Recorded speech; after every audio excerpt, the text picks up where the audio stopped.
ರಾಷ್ಟ್ರಧ್ವನಿ ನ್ಯೂಸ್ಗೆ ಸ್ವಾಗತ. ಸವದತ್ತಿ ತಾಲೂಕಿನ ಉಗುರಗೋಳ ಯಲ್ಲಮ್ಮಗುಡ್ಡ ರಸ್ತೆ ಸಂಪೂರ್ಣ ಹದಗೆಟ್ಟು ಭಕ್ತರಿಗೆ ತೀವ್ರ ತೊಂದರೆ ಉಂಟು ಮಾಡಿದೆ.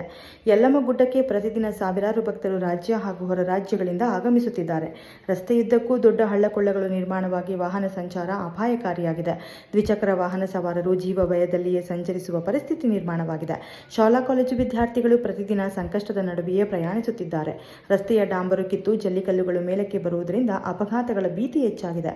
ಹಲವು ಬಾರಿ ದೂರು ನೀಡಿದರೂ ಸಂಬಂಧಪಟ್ಟ ಅಧಿಕಾರಿಗಳು ಯಾವುದೇ ಕ್ರಮ ಕೈಗೊಂಡಿಲ್ಲ ಎಂದು ಸಾರ್ವಜನಿಕರು ಆರೋಪಿಸಿದ್ದಾರೆ. ಲೋಕೋಪಯೋಗಿ ಇಲಾಖೆ ಹಾಗೂ ಸ್ಥಳೀಯರ ಆಡಳಿತ ನಿರ್ಲಕ್ಷ್ಯಕ್ಕೆ ಸಾರ್ವಜನಿಕರು ಆಕ್ರೋಶ ವ್ಯಕ್ತಪಡಿಸಿದ್ದಾರೆ. ರಸ್ತೆ ದುರಸ್ತಿ ವಿಳಂಬದಿಂದ ಭಕ್ತರು ಮತ್ತು ಸ್ಥಳೀಯರು ತೀವ್ರ ಸಂಕಷ್ಟ ಅನುಭವಿಸುತ್ತಿದ್ದಾರೆ. ಅಪಘಾತ ಸಂಭವಿಸುವ ಮುನ್ನವೇ ತುರ್ತು ದುರಸ್ತಿ ಕಾರ್ಯ ಆರಂಭಿಸಬೇಕೆಂದು ಆಗ್ರಹಿಸಲಾಗಿದೆ. ರಸ್ತೆ ಅಭಿವೃದ್ಧಿಯಾಗುವವರೆಗೆ ಹೋರಾಟ ಮುಂದುವರಿಯಲಿದೆ ಎಂದು ಸಾರ್ವಜನಿಕರು ಸ್ಪಷ್ಟಪಡಿಸಿದ್ದಾರೆ. ಜಿಲ್ಲಾ ವರದಿಗಾರರು ಅಸ್ಲಂ ನಿಪಾಣಿ, ಲೊಕೇಶನ್ ಸವದತ್ತಿ. ಕ್ಷಣ ಕ್ಷಣ ಮಾಹಿತಿಗಾಗಿ ವೀಕ್ಷಿಸಿ Rashtradhwani news Kannada.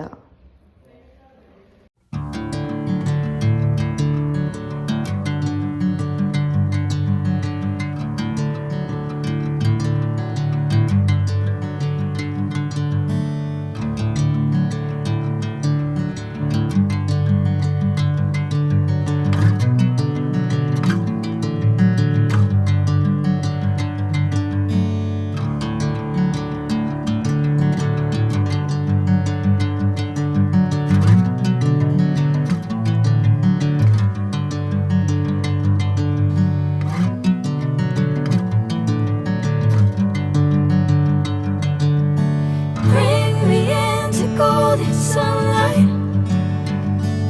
If I'm going with you, I know we'll get to the other side. Sinking in, I know this feels right.